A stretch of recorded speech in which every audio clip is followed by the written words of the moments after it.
AITA for ruining my friend's wedding by first refusing to give her my own wedding, and then for crying when I was made to leave in a semi-public space. This year, my partner, a 28 male, and I, 25 female, were supposed to marry. And I, as well as my family, would be on the for it. I was wounded months before the wedding. We put the ceremony on hold. The day we had chosen was also important to us. Several suppliers, including the design, food, and location, were unable to repay us. Instead, and I were thinking of throwing a little party on the same day. My buddy EF27 female was also in a relationship. I had been chatting to her and informed her about our decision to cancel our own wedding. It would be amusing if I held my wedding there instead, she said. I politely declined, stating that that day was still important to me, and that I would be doing something else on that day. EF then convinced her parents, F, that I had provided her the location, food, and decorations. My parents, P, were unaware of this until they paid a visit to my family to deliver the wedding invitations. P was kept up to date on my intentions for the place. However, EF began to weep, pleading with her godparents, P, to agree. P did not confirm anything till they had talked with me. F, and P tried to persuade me, but I refused. EF and EFP began criticizing P of raising their expectations, and then backtracking on their remarks. And I felt forced to say yes under duress. My friend asked me to be a bridesmaid at her wedding. I refused to go. I informed EF that P was available to attend. This caused her to have a nervous breakdown, with all of her friends and relatives phoning me to rage at me. She threatened to call off the wedding if I didn't show up. I requested that I rethink. I promised to come. I did notify F that I would be present. On the wedding day, I phoned a friend to request that the brides and bridal parties' clothing not clash with them. However, EFP grabbed me away and demanded that I change since EF was wearing something similar. I made it obvious that if I left, I would not be returning. The dispute escalated from there, and I left. In the parking lot, I sobbed uncontrollably. Some of our common friends encircled me. I was unaware that EF's supervisor was only around the corner and had overheard me sobbing and was displeased with EF behavior.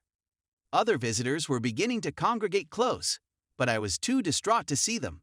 This spread like wildfire during the wedding after we departed, with numerous attendees either criticizing EFP and EF and many more walking out. P chastised me for my actions and for damaging EF marriage, and she received furious texts, social media postings, and angry voicemails from many of her EFP and EF relatives and friends. I've been called a spoiled brat and an attention. Even EFP have told people that they paid for the whole wedding, and that I'm simply throwing a temper tantrum to get attention. I checked with P that they did not pay, but with everyone around me calling me an AITA.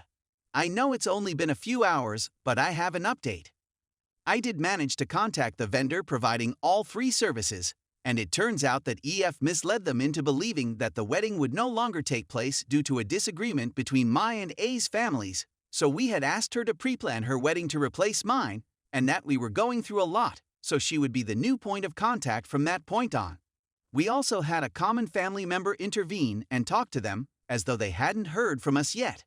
It turns out that the EFP was duped into believing that they had paid for the wedding by EF, who received a lump sum payment from her parents. It wasn't until later that she admitted it to them, and instead of admitting their mistake, they opted to double down and enforce it even more.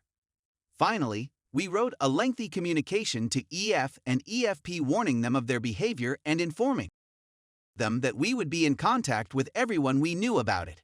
They have yet to answer, but many friends and relatives have contacted out to check on us and comfort us, despite the fact that this occurred just a day ago. They have been kind and have shared additional instances of backstabbing by this family that my family was unaware of. They also heard our side of the story and are standing firm in our defense. Second update. Sorry for the delay. A LOT has been going on.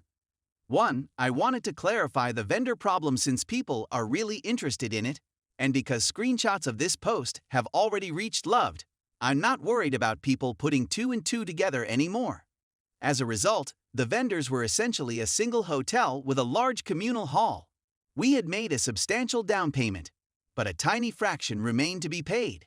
The deal was reached by word of mouth since this is a privately held company operated by a member of the community. We couldn't cancel, since they only schedule one event each day, not multiples, and canceling would result in a significant income loss for them for the day. From what I gathered too, many of you have been abusive to my parents. In this whole event, they were both ambushed. Yes, they could have been firmer and put less pressure on me, but they did what they believed was best given the circumstances. So many of you are blissfully clueless of social signals and civilizations outside of a very westernized or Eurocentric society. Small migratory communities do exist, and the laws of the group frequently take priority. Thank you, I think, to everyone who has asked me to develop a backbone. My article ended up in a separate subreddit, where many are certain I made it up for some kind of approval. How empty do you think their lives are if their first post on this site is one seeking validation? Is it a forgery, since it is an extremely complicated dumpster fire sort of post? I'm sorry, my precise experiences were not particularly comparable to yours, and the events unfolded at what seemed like breakneck speed while my girlfriend was also in and out of the hospital due to spinal damage worries. To preserve character space, I was also compelled to utilize the most ludicrous abbreviations. Now for the important part. Isha F. and her husband are on their way to Paris for their honeymoon, yes, in the middle of the pandemic. The honeymoon is being paid for using money she stole from her parents in the pretense of repaying us. Her parents and I met again yesterday after all of this unfolded in the far extended community, and they were embarrassed to contact us as quickly as possible. Her parents were fooled into paying a big sum of money by their own kid, which she chose to use to take a trip since her boyfriend, and she could not afford to pay for it ourselves. Her family is sorry, but we have made it plain that we would want to see the money repaid, even if in tiny increments, by next year when my partner and I plan to marry. We will also no longer communicate with the family, which they believe is probably for the best. Isha's in-laws have also heard about it and have cut Isha and her family off until we are fully compensated. We'll get legally married, but we'll wait for a civil marriage before moving in together. Isha is presently in hot water with her family, who have chosen to cut her off and deny any financial access to them. Her family is well off, but she is not the most stable person.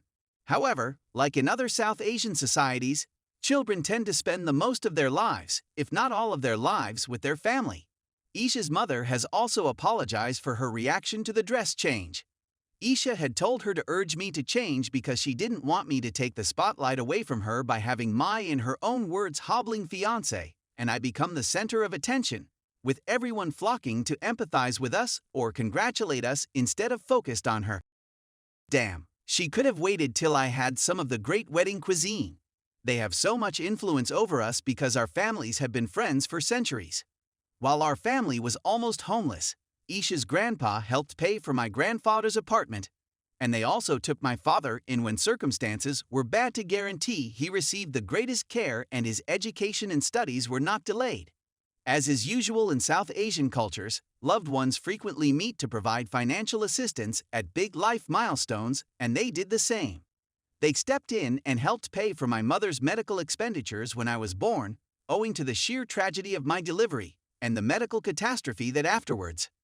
There were other additional occasions when her family stepped in to assist us, including last year when I lost a grandfather, and they helped us through the emotional toll it had on us. We can't simply brush these incidents aside and start cutting people off, at least not yet. While I will be eternally thankful to Grandpa and Grandma on Isha's behalf, I cannot do the same for her. I felt like a jerk. I actually did when I began writing this. I was emotionally weary, and everyone around me chastised me for a very public outburst. South Asians and emotions don't go together until in our favorite over-the-top movies. Isha was also on the verge of being fired, which contributed to the hatred I was receiving from others around me. Isha reportedly sobbed throughout the wedding when she learned about it, and a bride's tears always tug at the heartstrings. I was informed that as her closest friend, I could have done the polite thing and volunteered to be a bridesmaid. I was advised I shouldn't have had such a public breakdown. My family could have been generous in giving them the wedding and then sorted it out later in private, rather than causing an embarrassing fuss, according to one source. When I first wrote the 9,000-odd character post, which I had to substantially alter to fit 3K characters, I felt like a complete